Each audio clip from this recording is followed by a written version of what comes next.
right, what's going on, everybody? I am the one, the only, the WOOKIE, joined along by the normal cast of characters. We have Big Z. Hey, here we are.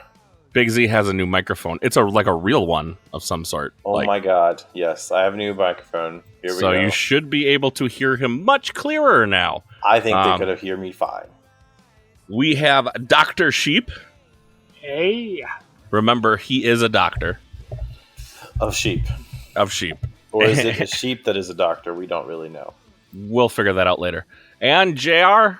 Hello, Keyforge community. All right, guys. So we got I don't know if it's going to be a longer, shorter episode, not really knowing.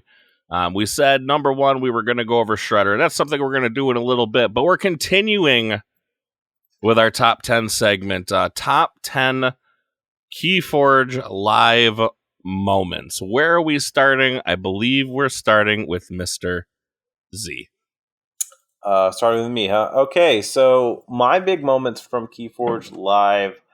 There was a moment on Saturday. I think I might have referenced it already, but at some point about midway through our sealed main event, I was running a 4-rounder. Sheep was running some pods that were firing. I think there was 2 or 3 pods that had already been fired. It was round 4 or 5. Actually, it had to be round 5 of the main event, of the main sealed event, because it was after the break. Everyone was playing Keyforge. Everyone was engaged. You could just hear the room, just a buzz with people having fun playing Keyforge, and that is by far my top moment, because that is what I've missed the most. That is what I've been almost near withdrawal level over the past 2 years. Because remember, for a while, I was going to these things every month. That was the thing that I was doing. I'd even taken, for a while there, I'd taken up tutoring for extra money to pay for flights, because I live in Houston, Texas. Everywhere I go, I have to fly.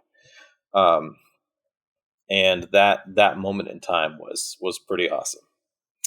How about you, Ryan? Well, I think you were pretty pumped about one specific thing. I thought we were going to do this last, but obviously my favorite moment was Shredder. I love Shredder. Obviously, just all the other different various... I mean, we had a lot of different fan-driven, I guess, modes of game or formats being played, right? We had Shredder. We had Cube that was being played. I know they did a couple different types of those. There's some other things that I'd like to try maybe next time, but just the amount of various formats that you could go to. You could do Sealed. You could do 75 and under SAS. You could do Archon. You could do I don't think there was a format we didn't really... Okay, we didn't do short adaptive or anything like that. But for the most part, almost every format was supported in one way or the other. Well, and our pods could have fired dynamically. So if 8 people did want to play short adaptive, that was there for them. It just wasn't chosen. And as you just mentioned, the biggest thing I want to highlight there is not only was Cube played, I'm not a Cube player, you're never going to see me over there, but we did offer prize support. We ran it as a pod, so they actually got to enjoy the fairly unique format for the people that love to do that. And we supported it with our prize wall and all of the stuff we had in place to support games that weekend. Now, I think, gentlemen, I have a question. I was not part of this, but for our team format, did we not do Archon, Reversal, and Short Adaptive? Yeah, we all did. in one. No, we did. It was all in one. But I'm saying, if you wanted to just run off and play, Reversal or Adaptive, those weren't. Not that they weren't offered. We truly did cover pretty much all that exists that I'm aware of in Keyforge, other than some of the new stuff, brand new stuff, which we're going to talk about shortly too. Right, no triad. I don't think there was a triad. single triad game played. No, that is true. But we did run a true survival. I mean, you guys got to give yourself credit for that. That was pretty intense and multiple rounds. Mm-hmm. So it's really nice to see all these formats. I would argue that if you came to Keyforge Live, you had enough time to play in real life and to be able to play a format that you wanted. If it was a team, that's fine, but it was still an option there.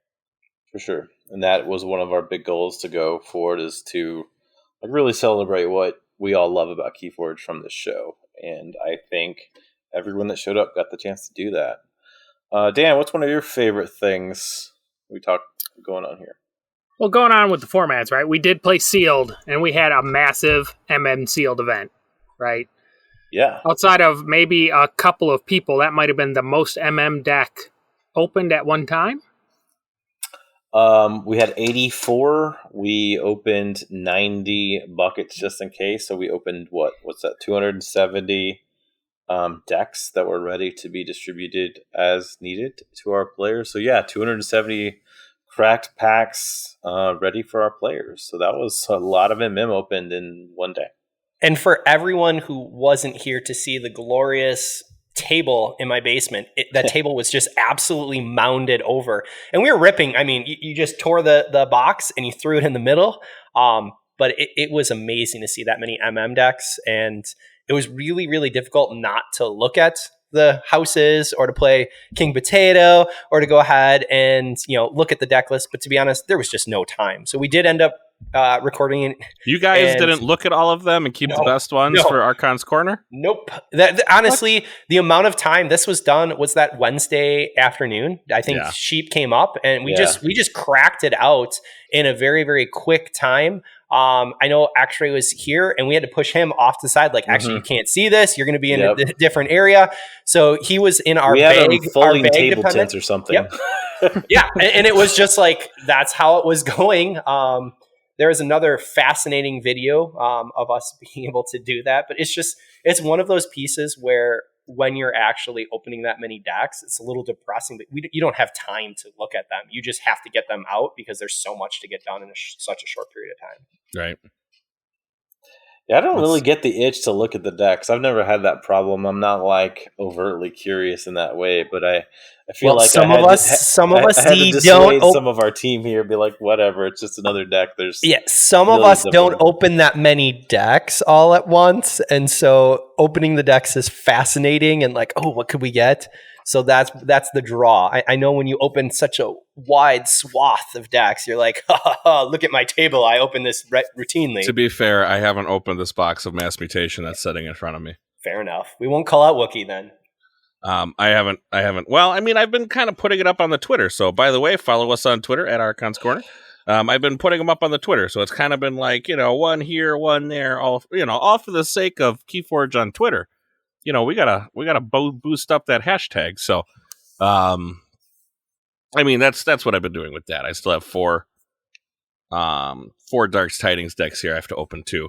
But hey, I'd like to say something that's really super off topic. How about my Dark Tidings box with 4 evil twins in it? Pretty solid. That's definitely beating that 1-12 ratio. Yeah, and then you should be surprised about all the people who are like, I opened a box and didn't get any. And I'm like, well, I got yours. I apologize. Yeah, that's for sure. Would you like one of my crummy evil twins decks? Here you go. I will say, Wookie, that I opened 4 boxes and I ended up with 1. So, yes, that distribution is a little bit off, but awesome for you, man. I have an evil twin deck for you then. Yes. It's 63 SAS. Which is if about where they all were. Are we supposed to be talking about Keyforge Live here quick? Yeah. We are. All right, JR, your turn.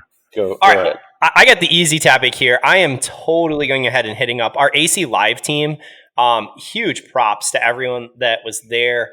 I mean, from merch, from our prize wall, to the judging, to the individuals who were just present for art, for being able to run the event. Everyone showed up. Everyone was so giving of themselves, and it made it enjoyable. I don't know how to describe this as like you're on such limited sleep, and our AC Live team was absolutely amazing. There's a euphoria just being able to be in the presence of everyone else because it was a giving. It wasn't a selfish of, hey, I'm doing this for my own good. No, it was giving and then more giving and more giving in order to make sure that this event went off amazingly well. And so I give huge, huge, huge props to every single one of the individuals on our AC Live team. For sure. I could not have picked a better group of people to do this with. It was an insane journey. So yes, props to all 3 of you. I mean, an insane journey, but like at the end of the tunnel, like I have to say, because, like, I guess the big thing is, like, was the journey worth the time and effort? I gotta say yes. I think it was. I mean, I didn't do nearly as much as like the three of you did, but I don't know. I guess that's for each, me. for It each was person. 100% yes. Like I would Well, do I it mean, again. you have a given problem. The opportunity, for sure. You have a problem, and we'll be seeing you later at Keyforge Anonymous later on. Because you have an issue. I think more because we knew you were going to have fun regardless. Like, I don't think there was any Keyforge doubt being played, right? Even if it's not me. But I mean, what do you say, Mr. Dr. Sheep and JR? I mean, it was definitely worth the time. I just I got shortchanged on my drinking time. Oh, we'll definitely have to make Keyforge drinking time a thing that happens later. I think so. The piece about it is that we had a lot of friends and new friends that showed up that we were able to go ahead and meet. But because the event was, there was a lot that was put in a very short period of time, and that was done for many different reasons. It did not allow us to be able to go out and spend, to grab a drink with someone or to be able to converse more. I would have liked to have played more Keyforge, but to be honest, to see everyone else's joy playing Keyforge more than made up for it. I think for a lot of us, we learned, like, we haven't just become like acquaintances with these people. We've become friends, right? Like, we know these people. We've spent a number of time with these people over quarantine, playing this game and just chit-chatting about whatever. It's not always about Keyforge, but we've known the person as opposed to just the person sitting across from us. Right? You had you've taken us off our top 10 list again. Sorry, back to the top 10. Which, I am the king. But Ewok had meeting new peeps as one of his anyways, so we're right in the right spot.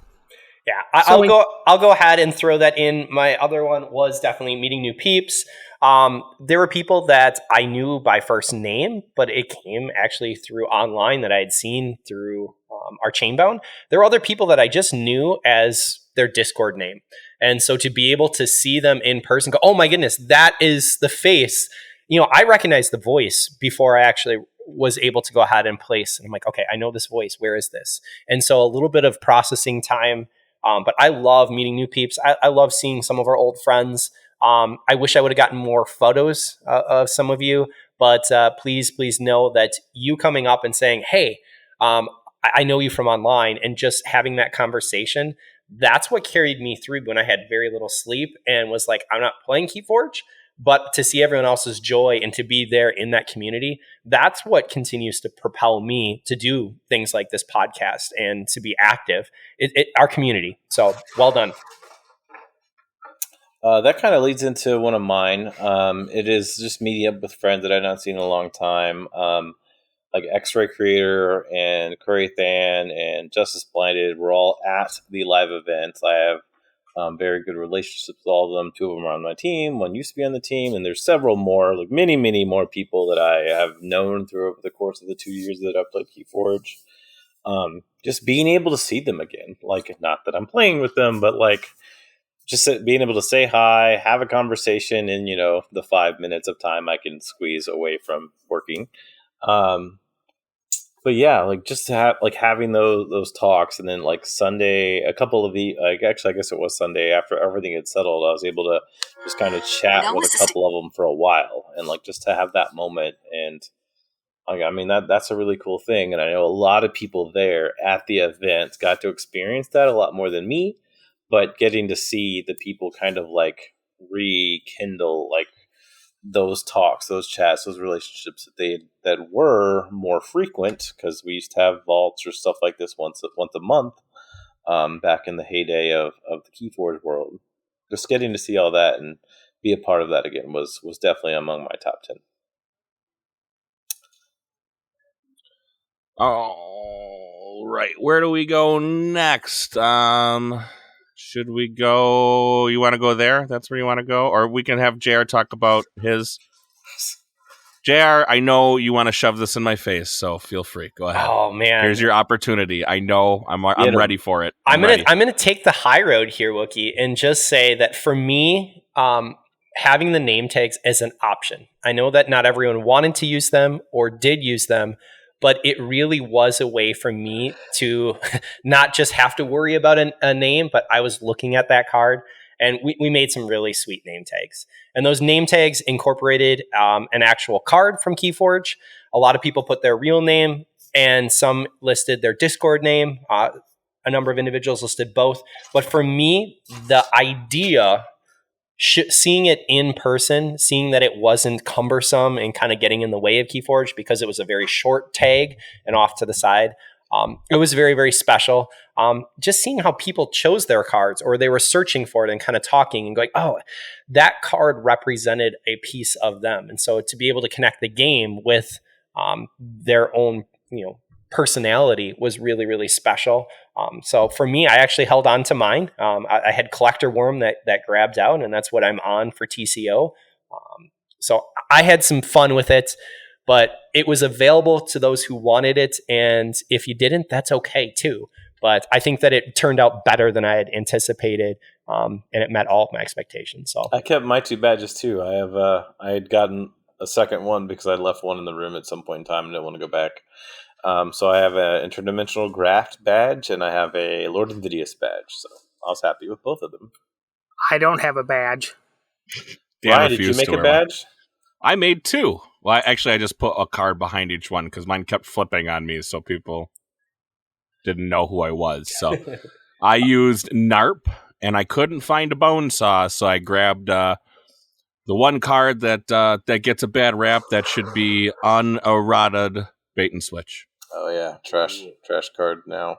Yep, I still sit on my throne of this card should never have received the ban, or it's not banned, but like the errata it did. It was basically banned. Like it more or less. Be irrelevant. Now it's not. Now nobody cares, and the deck, TMTP, yada yada. Anyways, moving on, I'll do the next one for our big thing. Obviously, our sponsors, Luxury Playstyles, helped us out more than I could ever thank them for.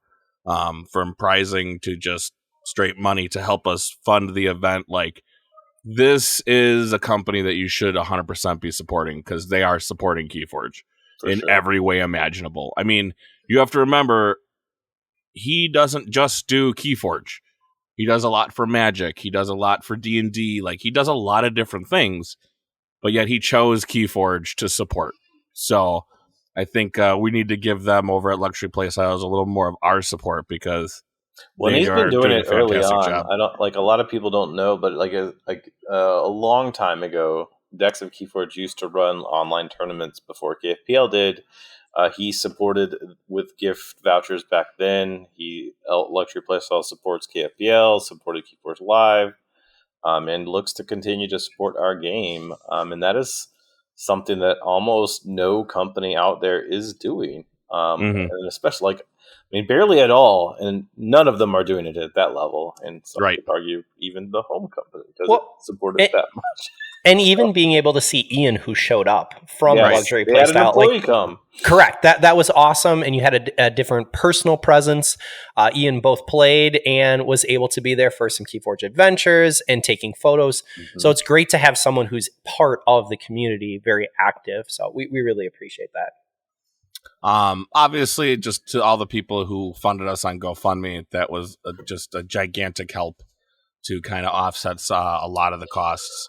Aegis, who gave us the Keyforge Adventures decks and also the Impossible decks. Very cool to see. Very high quality. I had never gotten to actually touch the Aegis stuff, so this was my first interaction with it. Very, very good. Very, very high quality. Very, very awesome. And then obviously Nordic Shield, who obviously we had a bottle of hand sanitizer at every, it wasn't just at every table, it was at every station. Yeah. So I think we had at least 2 on each table because we had 4 players on each table. So at any time you were able to sanitize your hands, which I know I used a ton. They sent us 60 bottles. We had 50 basically match places where people could be playing each other. So there was a bottle for every pair of people that were playing Keyforge if they wanted it.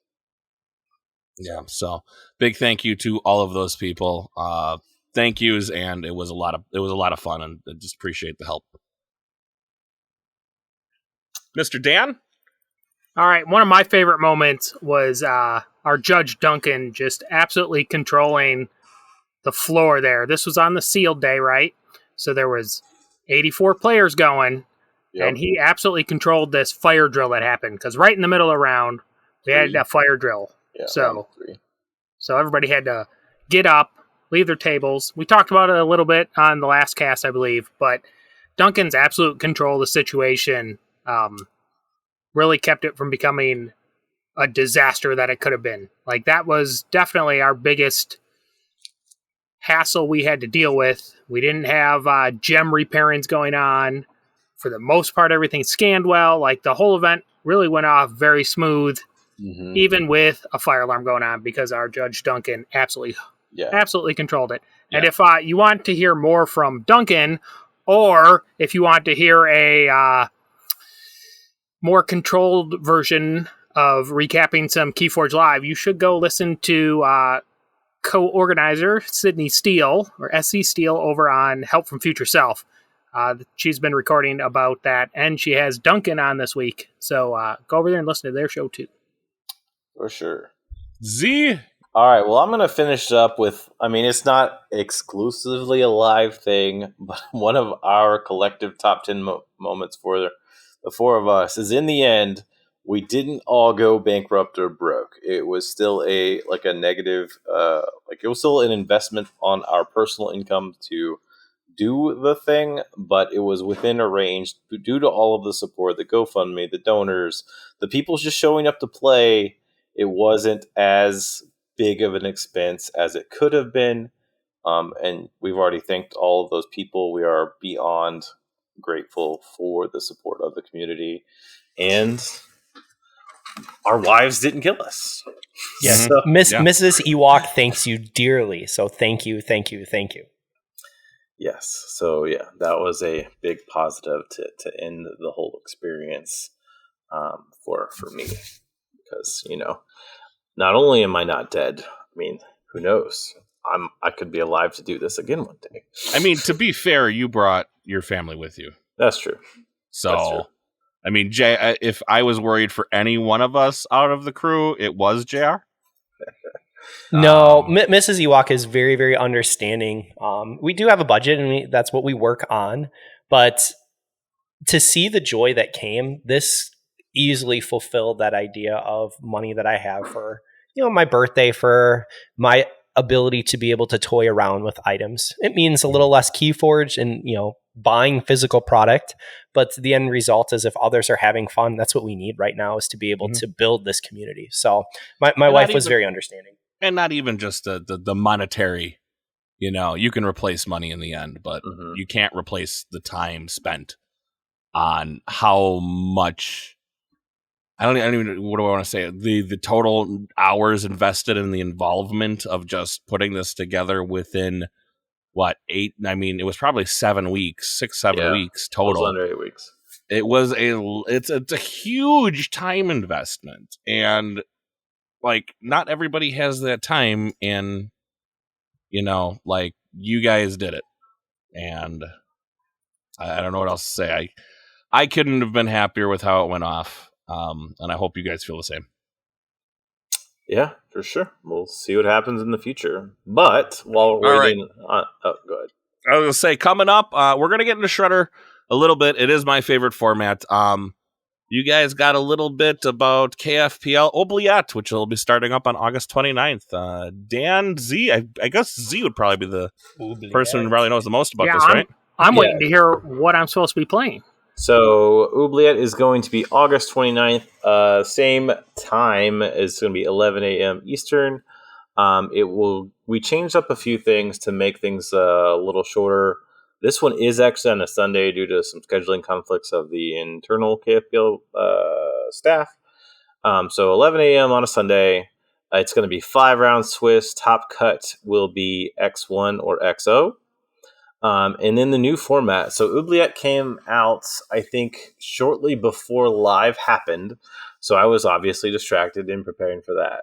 But I did get to overhear some conversations about it. I saw some chats about it. I went and researched it. It sounds like something that KFPL wanted to support. And we're always trying to do something with the monthlies that's new and fresh. So the Oubliette is as follows. You will... At the very beginning, every player will strike a house. that is what you're putting in the oubliette. And if you look up oubliette, it is basically a trap room that you put someone down there. They're kind of being tortured. You basically leave them there and forget about them. Small room with a trap door. That's the oubliette. So you're putting a house inside of the oubliette.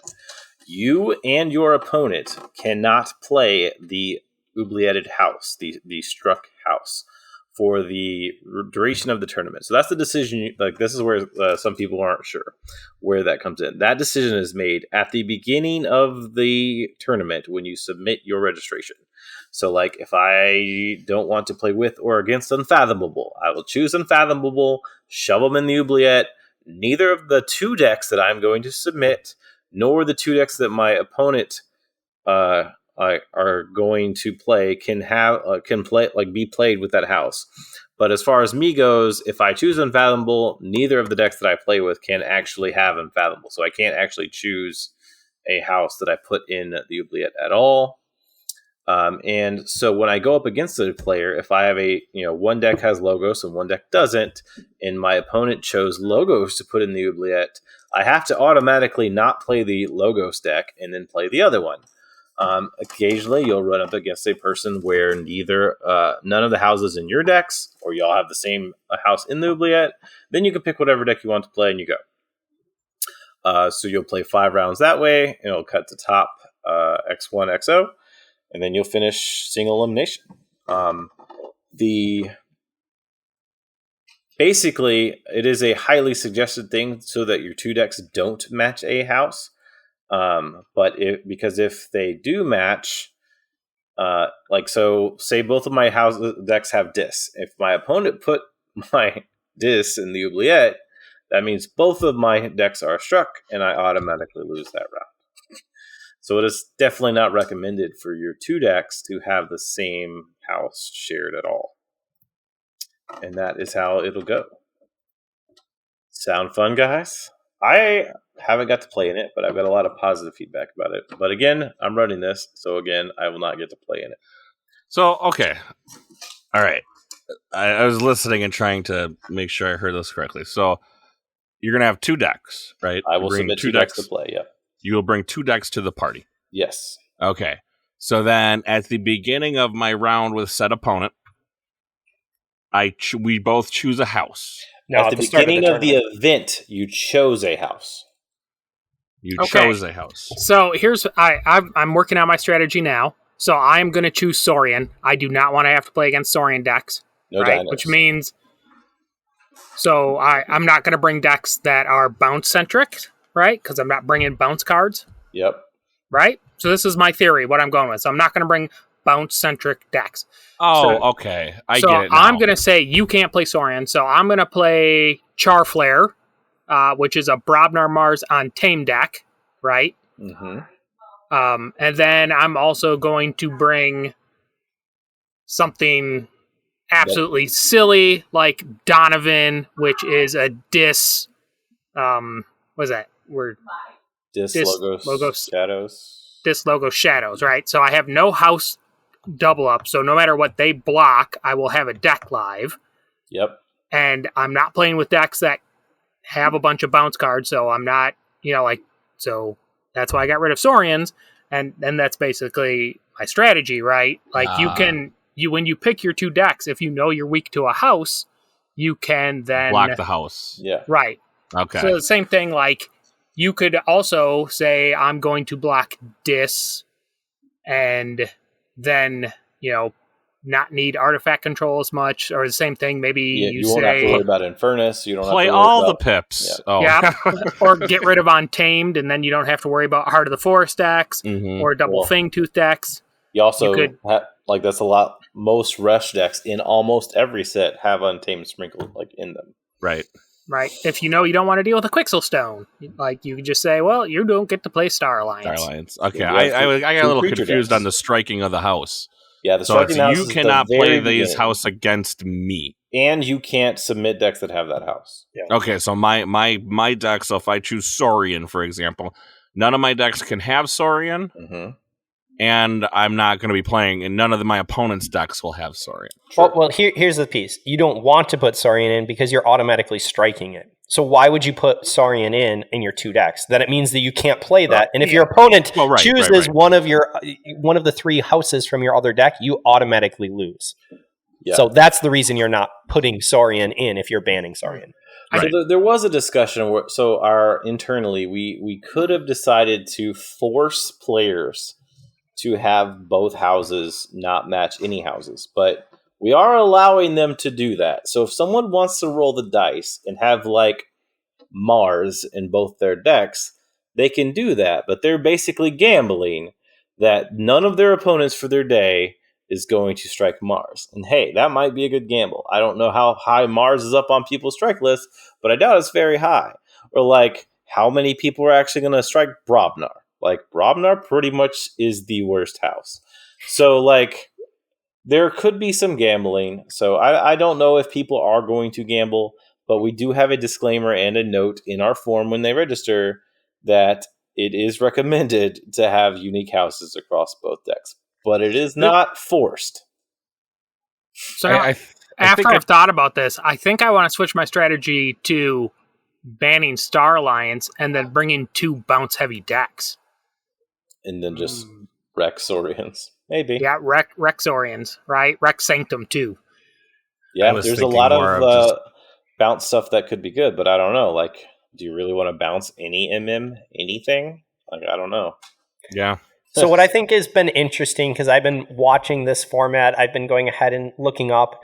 A lot of people are looking at Logos. And so you have a counter ban if you go ahead and ban Logos and you don't put Logos in. Yep. What if you go ahead and choose a different house?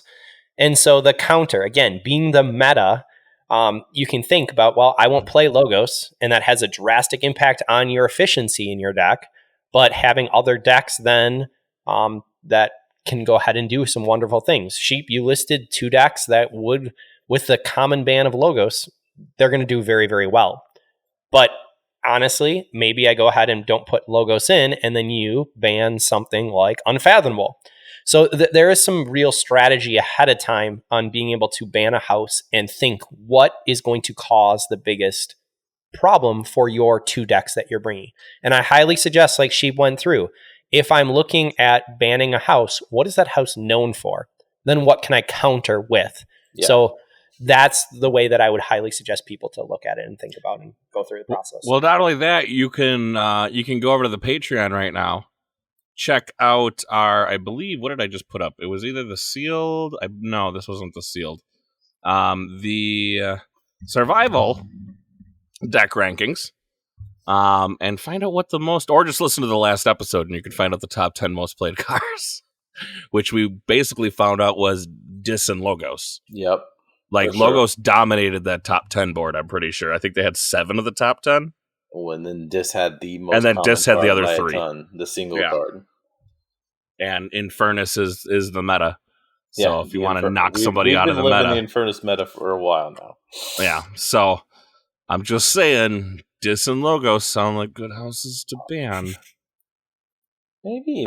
So we'll see what happens. We'll see. I hope to see you guys playing in it. It'd be fun. I would, if I could make a request of somebody keep, I guess you'll know everybody's ban house. What's the ban ratio? Yeah, we will easily have that data as soon as the event fires, for sure.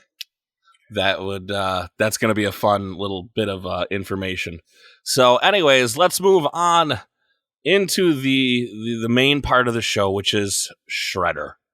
This is a format, I believe, Dan, you kind of thought it like all by yourself?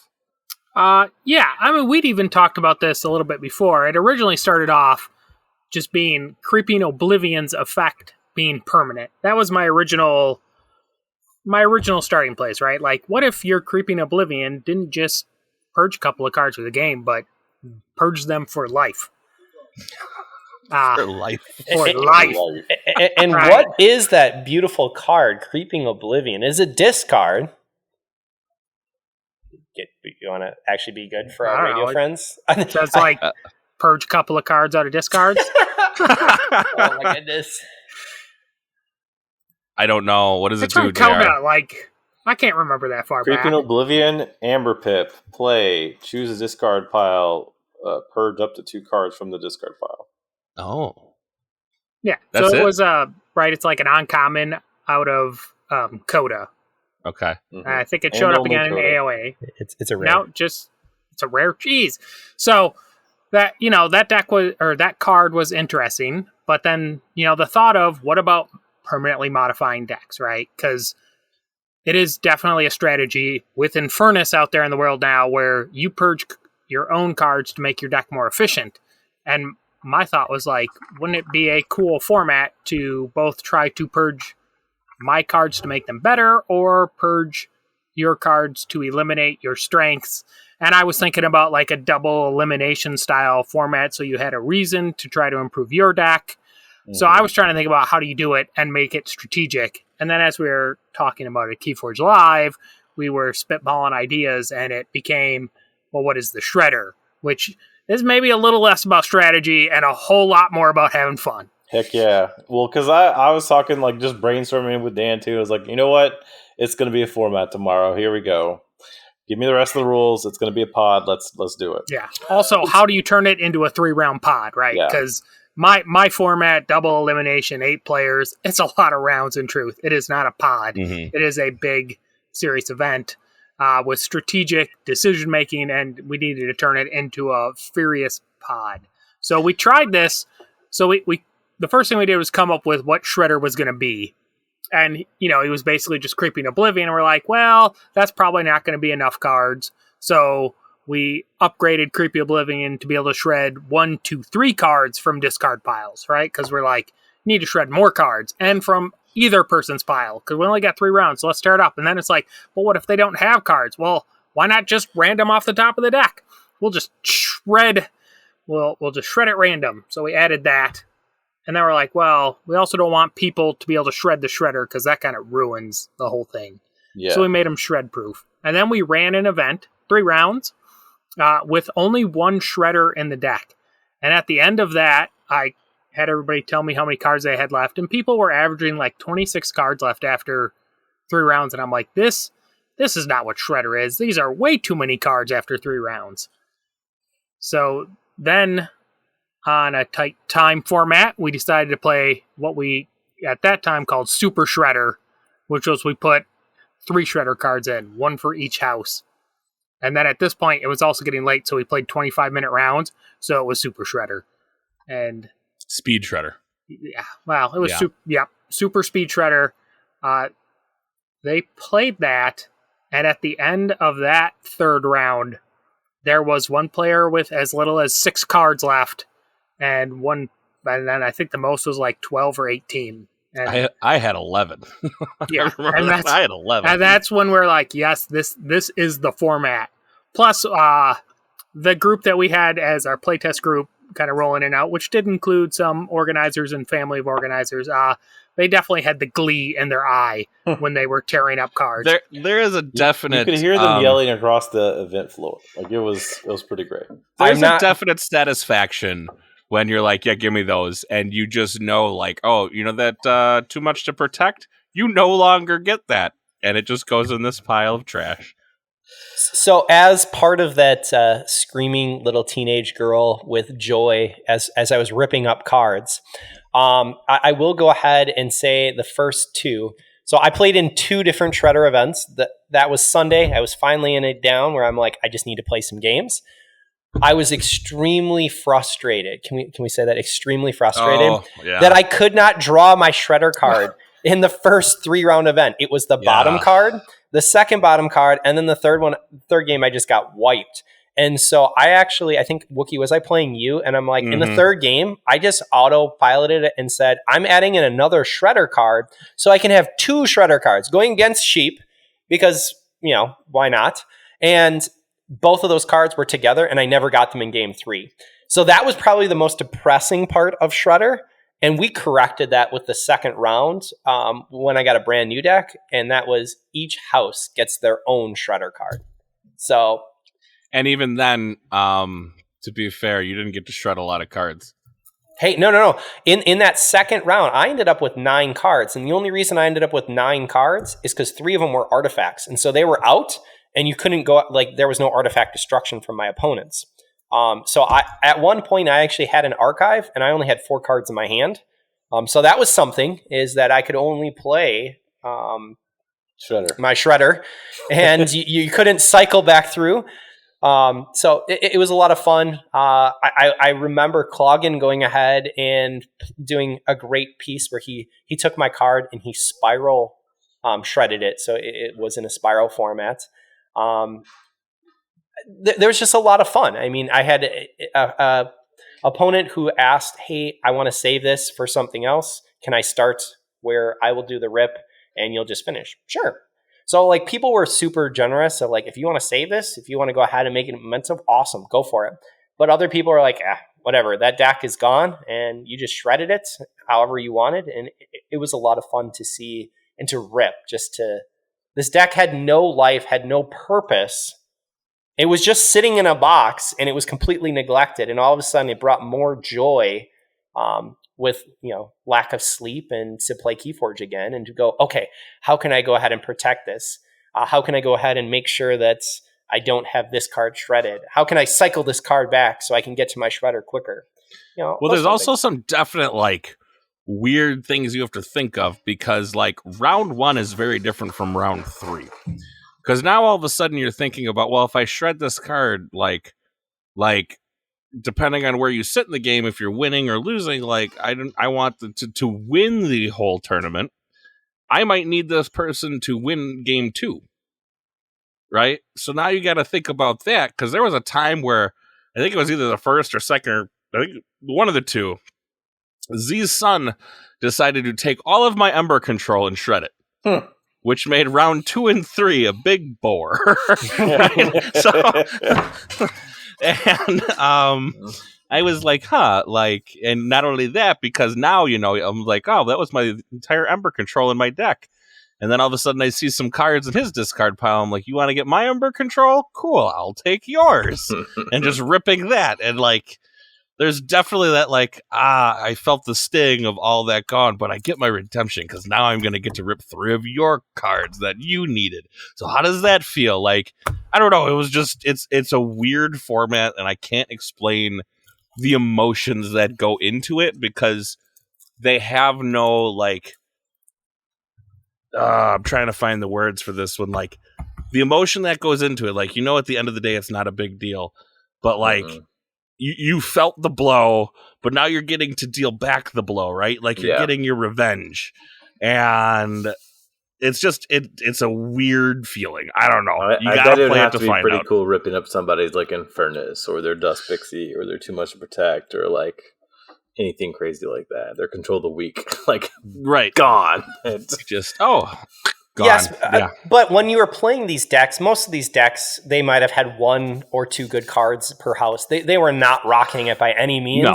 And so what actually ended up having a bigger impact, in my opinion, was being able to discard or shred their cycle cards. Cards like Glimmer were amazing to be able to go ahead. I really felt the pain when my Helper bot went, and when my Glimmer went, I'm like, oh, this is not good. So Logos with Efficiency was there, and Untamed with some of its cycle. Nepseed being able to go ahead, you use it, and then whoop.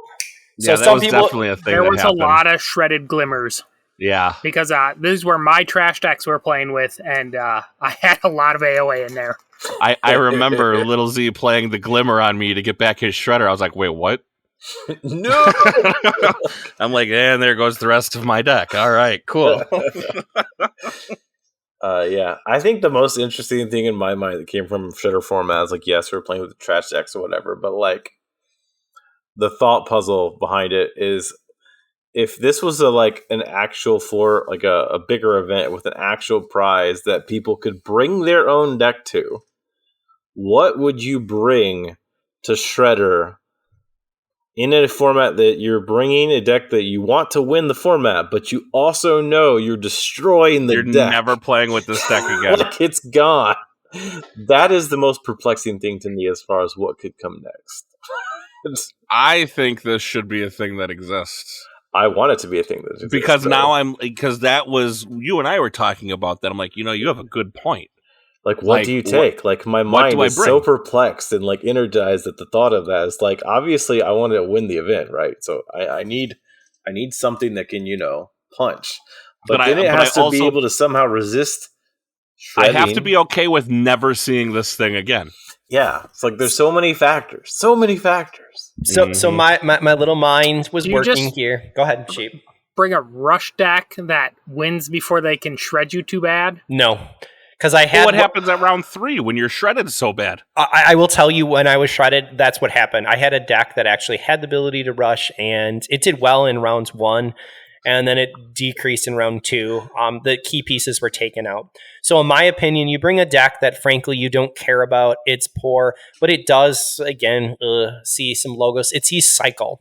So cards that are cycle. And the other piece that's really, really odd is cards like Creeping Oblivion, the ability to purge, is actually really powerful because you can use your cards and then purge your own cards where they can't be shredded. And look so at the big brain there. That's what I ended up doing is I went ahead and actually I was playing Cloggin, and there was a turn where I had a more efficient play, but I opted not to play it because I know he was holding the shredder and it was just going to get ripped up. And I was right at 2 keys and pushing for check. And I'm like, I'm going to push for check in another house so I can hold on to my card for the next round. So those decisions and the ability to actually purge your cards after you use them and have it like right after is extremely powerful. It is a perplexing thing. So who knows what the future may hold? In a serious shredder format, and you can't practice for it. I would have to say this is so you can find a rules doc that Z was nice enough to write up on our Patreon, which Wookie will attach. There are some additional rules because Shredder's got to shred. There are some rules in there about always shredding a card. Mm-hmm. But I was just thinking, like, we didn't specifically say it, but I'm pretty sure Eaton's Jar can't target Shredder. Yeah, I thought about that after the fact. There's a couple things that I think we might want to clarify in the Shredder. Like, can you discard Shredder with a discard card? I think they have to be able to. Certain. But Jar is probably one of the things that would go in the errata FAQ thing. I think. Well, because it's actually not a Keyforge card. You have to name a Keyforge card. Shredder's not a Keyforge card. Okay, that's a weak explanation because this is my format and I am all for not having supportable rules. I think the rules should say if somebody tries to name Shredder with Eaton's Jar, they're just disqualified for missing the point of the event. Well, I think at that point Eaton's Jar is just banned. You're not or yes, it just shreds Eaton's Jar. I don't think you should ban Jar or whatever, but I do think they should not be able to name Shredder. Right. See, because I was also like, one of the things that I said maybe we should add to this is any other purged cards are also shredded. Then you would. I don't know. It's too much at that. Is anybody really bringing in furnaces to this bad boy? Oh, I got plenty of trash and furnace decks. I guarantee you, bad those decks box, have great cards. They kind of have to.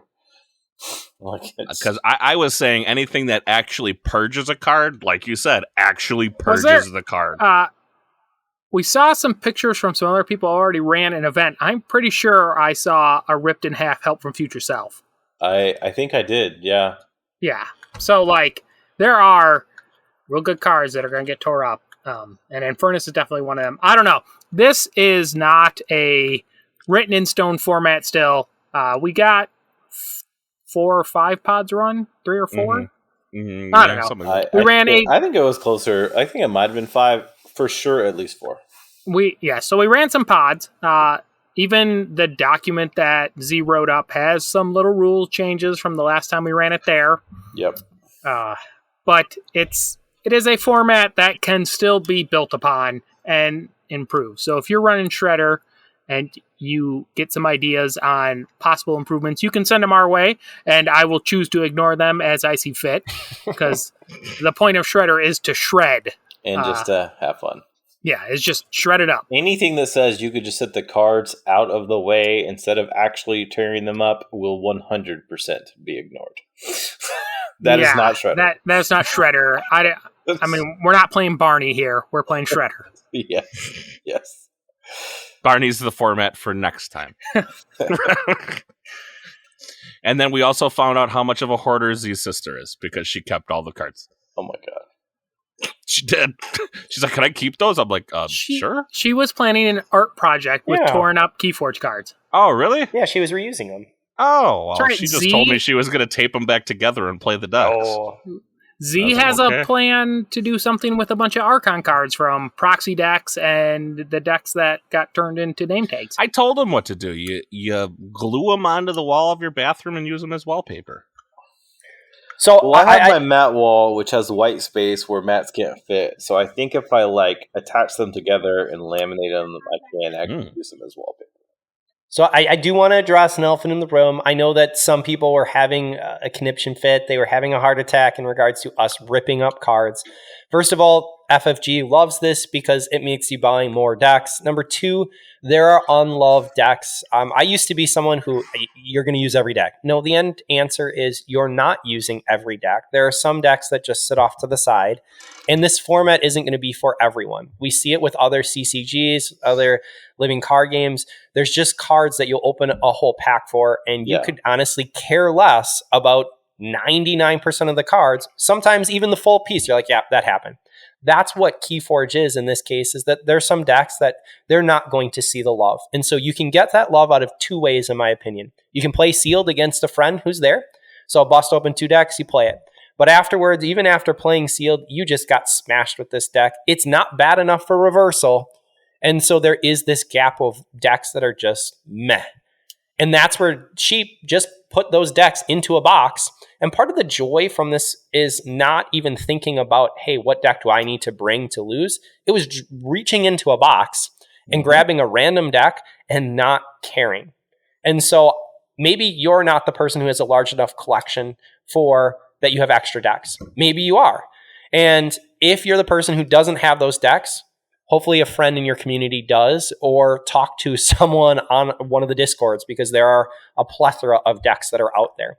And just to be able to bring joy to these decks again is what this format is all about. It's ripping them, it's tearing them slightly, it's going ahead and looking your opponent in the eye as you take that bait and switch or that glimmer, and you're just like, should I do this slowly because it's gone, or is this just a furious rip? I think the format of being able to put it on a timer of 25 minutes made it even better, because Shredder doesn't want to have any ties. There's no going to end game. There's no need. Just shred and have some fun. But I heard more laughter coming from these decks. So I suggest that you try it out. Also, P.S., I saw someone trying to put sleeves on their cards. Yeah, you don't need sleeves. This is a great format to just play the cards straight open. Sleeves will cause issues. You don't need to have stickers or anything else. Just take a Sharpie and write Shredder on it. I do recommend that you write Shredder on both the picture and the text on the bottom. However, we are trying to get pictures made. Well, we are trying to get stickers made. I had someone who I did not write on both the picture and on the text, and so my Shredder card got ripped. But that's on me, man. So you got to make it so that it stands out. But why put a sticker when you can feel that sticker and then pull for it? Now, I just had a thought, though. I think Shredder may be the ultimate format for using the 2 not random decks from the original starter. Everybody gets one of those, and we shred those. They're not even unique. Who cares? Shred them up. Yeah.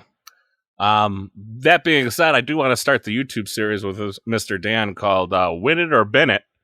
I may have... Oh, my goodness. What is that going on here? I got an alarm going off in my background. I apologize. Okay, well, he's finding his alarm. I do, in penance for shredding decks, I do have more decks than what we shredded that are getting donated to Project Reforge.